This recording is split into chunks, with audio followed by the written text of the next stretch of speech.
Today's video is going to be the story of me giving birth at home to my baby girl, Miss Aaliyah. So my last doctor's appointment was December 30th. So I went to the doctor. Mind you, the week before I was only 1 centimeter dilated. So when I went on the 30th, when they checked me, I was almost 5 centimeters dilated. So the doctor decided, okay, we're gonna go ahead and strip your membranes, or sweep your membrane, strip your membrane, something like that. So I've never had this done before with both of my older daughters. You know, I just went into labor on my own. My water broke, or I started having contractions. So the membrane sweep or membrane strip, or whatever it's called, it's very, very, very, very, very, very, very, very uncomfortable. So if your doctor decides to tell you, hey, we're gonna sweep your membrane or strip your membrane, if I was you, don't do it. Just don't do it. Let your baby come naturally. If you pass 40 weeks, okay, maybe think about it. But if you not past 40 weeks, don't let them do it. So anyway, mind you, I'm almost 5 centimeters dilated. Okay, she strips my membrane or whatever. And I was I can't say it was that painful, but once I left, like, it was hard to walk. Like, it just felt like the JJ was hurting, you know, TMI, whatever. So anyway, after I left the doctor's office, before I left, she told me, yeah, I think the baby's gonna be here before the 3rd, which was the due date that they had for me. So after I left the doctor's office, I went to the store and got some last minute stuff that we needed for her. So once I got back home, me and Bae had set up her bed, got her car seat straight, put the car seat in the car. We had packed our hospital bags 2 days ahead of time. Oh, I forgot to mention, the reason why we packed our bags 2 days ahead is because my mucus plug fell out. So we had already had our bags packed. So what we did was we just set up everything, put the car seat in the car, put the bags in the car. So around 8 o'clock that night, still December 30th, which was a Wednesday, I ended up having a cramping feeling. I couldn't say it was contractions. It just felt like, I just felt, like period cramps. That's what it felt like. So I'm still moving around. I'm sanitizing bottles, making dinner for the girls, still trying to, clean up around the house and stuff. So then after a while, like around 11 o'clock, I started feeling pain in my back, which I've never had back labor before, but I did hear it was bad. So I'm thinking, I'm just, while I was at home, I decided to Google, women that had a membrane sweep or whatever, and they say that you do experience cramping and it's normal. Like, you'll feel cramping for up to 24 hours, then all of a sudden it go away. So I'm thinking to myself, like, nah, this don't feel like contractions. This just feel like, I'm just cramping. So I'm like, okay, I'm not gonna think nothing of it. I'm telling my boyfriend, okay, nah, I don't think I'm in labor. So around 1 o'clock, maybe 1:30, I'm like, okay, my back is killing me. I cannot take this no more. So mind you, everybody in the house is asleep, but he can feel me like moving around and stuff, like I'm not keeping still. So he like, you sure you okay? And I'm like, I don't know if I can deal with this for 24 hours, this cramping like this, because mind you, he had to go to work the next morning.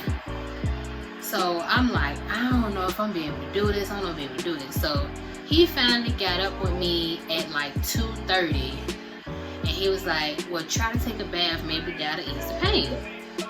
So I go get in the bathtub, and I use the Dr. Teal's Epsom salt with the essential oils, whatever. Put it in the tub, and I'm sitting in there, and it's relaxing for a little bit, but then every few minutes I feel that back pain again. And I'm still not thinking that I'm in labor because this is not what contractions felt like to me. I've never had back contractions before. It's just whenever that pain hit, my back is killing me. It's excruciating. So I'm not thinking nothing of it. I tried to sit in the tub till about 3 in the morning. 3 in the morning I got off the tub. So then I tried to get back in bed and lay down. That won't happen. So I just stayed undressed and kept walking around thinking, maybe this will help me, maybe this will help me. It did not help. So then around 3:30 in the morning, I decided to go to the bathroom. So I go to the bathroom and I'm like pushing at this point, trying to, alleviate the pain from my back. As I'm pushing, my water breaks. So after my water breaks, it was no stopping at that point. She decides, yeah, I'm ready to come out. Not no, oh, we're going to wait a little bit. Let me let y'all get to the hospital. No, she was ready to come. So as soon as my water broke, I'm like, oh my God, babe. So he comes in the bathroom and he tells me, you have to get up. You have to get up. And I'm like, what? I can't get up. He like, no. You have to come in the room and come lay on the bed because she is crowning. So as he's helping me to the room, he's on the phone with 911. Now, he had to go back in the living room and go open up the door so the EMT people could come in. But as I got in the room, we have a mirror on our door or whatever, on our closet door. I'm walking in the room, and instead of me laying down on the bed, I look in the mirror and I see that her head is completely out.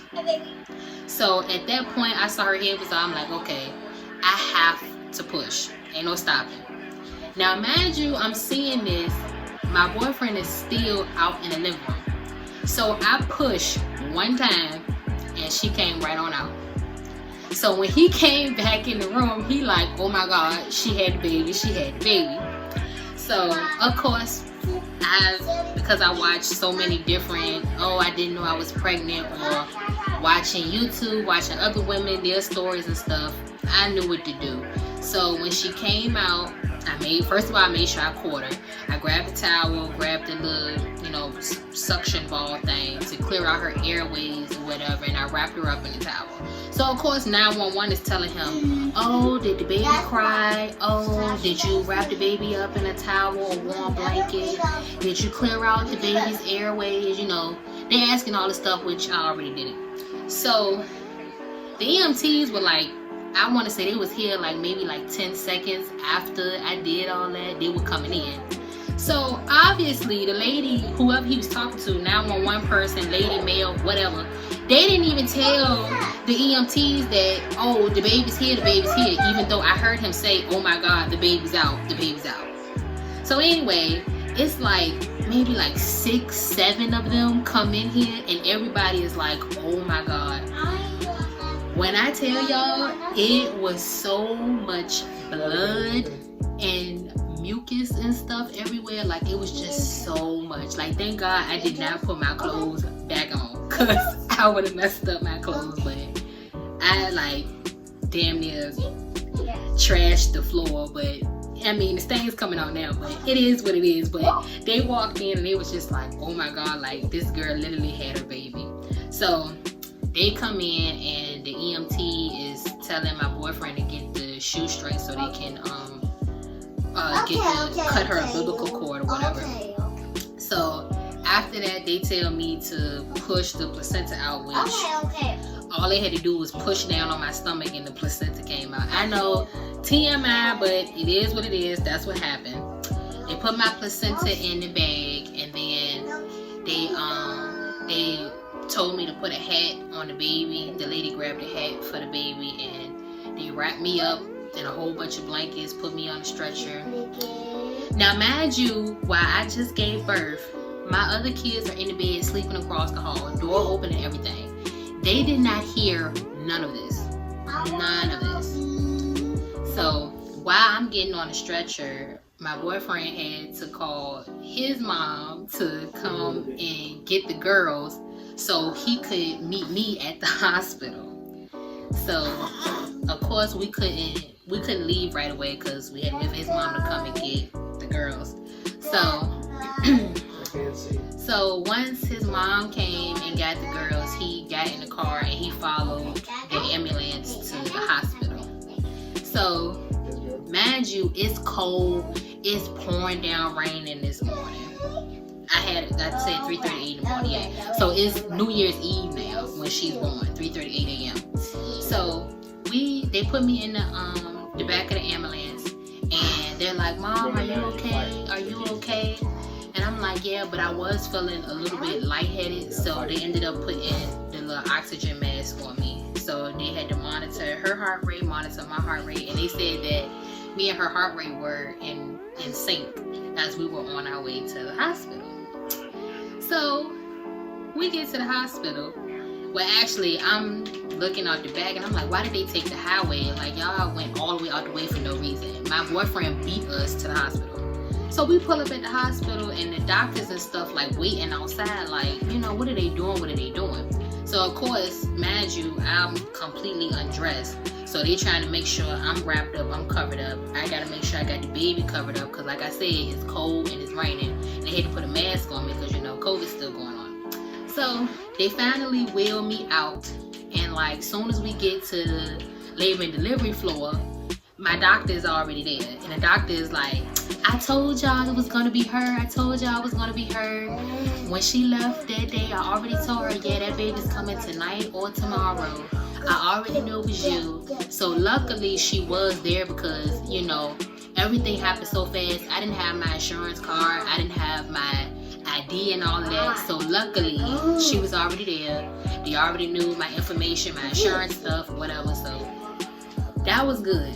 So they put us in our room and they trying to help me off the stretcher because, baby, having a natural birth, like all the way natural, no drugs, no nothing, like you are worn the hell out after you give birth. Trust me. So trying to take that first step off of the gurney, oh my God. So anyway, I get in the bed and everybody's like, "Oh my goodness, you guys did so good. Oh, you guys knew exactly what to do. Da da da da da da. Oh, she's so cute." So now I'm trying to lay down. I'm wondering, did I tear? Did I tear? Did I tear? So my doctor checked me. She like, "Nope, you didn't tear." I said, "What?" She said, "Nope, you fine. 2 days in the hospital, then you go home." So after that, me and my boyfriend are pretty much still in shock as we're at the hospital. But mind you, all this happened early in the morning, so I haven't even told my mom yet because my mom is at work. So I'm telling her, "Hey, call me when you get off. Well, call me when you go on your break." So she ended up calling me when she went on her break, and I told her, I was like, "Well, guess what? Your grandbaby's here." And she was so surprised, so shocked. And when I told her that I had the baby at home, it sort of scared her a little bit because I guess she thought something went wrong. But like I said, because of all the little shows and stuff that I watched, I knew what to do. So anyway, the 2 days that we're in the hospital, as you know, when you're in the hospital, you don't get no sleep for real because somebody constantly coming in and out the damn room. So anyway, while we in there the 2 days, everybody is like constantly talking about us like, "Yeah, we heard your baby had a dramatic entrance into the world, but we heard you guys did so good and you guys knew what to do and da da da da." And then, everybody kept thinking that my boyfriend delivered her, but once he was like, "Nah, all I did was, make the phone call. She did all the work." So everybody was pretty much like, wow, like, if you can deliver your own baby, like, you can do anything. Like, we don't even have to, even though it's protocol for them to go over, like, little stuff with you, like, "Hey, don't leave your baby here, don't put your baby here," stuff like that. They're like, "You guys pretty much know what to do. You delivered your own child." So yes, that is how she came into the world. We had an at-home birth, unplanned, unexpected. Now, a lot of family members were pretty much mad because they were like, if you were almost 5 centimeters, why would they send you home in the first place? Okay. I don't know either, but it is what it is. Luckily, I knew what to do and she came out fine and, nothing happened. But as of today, Aaliyah is 2 weeks old, and she is almost 8 pounds. I took her to the doctor yesterday. She is 7 pounds and 12 ounces. When she was born, she was 7 pounds, 2 ounces, and 19 inches long. Yeah, 19 inches long. So, yep, that's the story of how Miss Aaliyah came into the world. Now that I've had her, a lot of women are worried about, are you going to have postpartum depression, or some people call it baby blues. Like, some women have full-on postpartum depression with, mentally, like, they don't want to be here and they think about harming the baby and everything or whatever. But I can't say that I'm postpartum, I have postpartum depression, but I can say I have baby blues. Like, it's been two days this week that I've just had to, just go somewhere by myself and just cry. And if somebody was to ask me, like, what's wrong, I can't explain to you, like, what's wrong. It just feels like, how can I put it? It feels like, like when you lose a loved one, that's the way it feels. Like, that's how hard you're boo-hoo crying. But if somebody come to you and like, what's wrong, you'll be like, I don't know. But doctors do say that baby blues is normal, where you feel tearful and sad and stuff. But if it lasts more than a month, that's when they get concerned. But other than that, still trying to adjust to being a mom of 3, a preschooler, a toddler, and now a newborn baby. But other than that, that's my story. I hope you guys like this video. Make sure you give it a thumbs up, subscribe, and make sure you comment down below, and I will see you in my next video.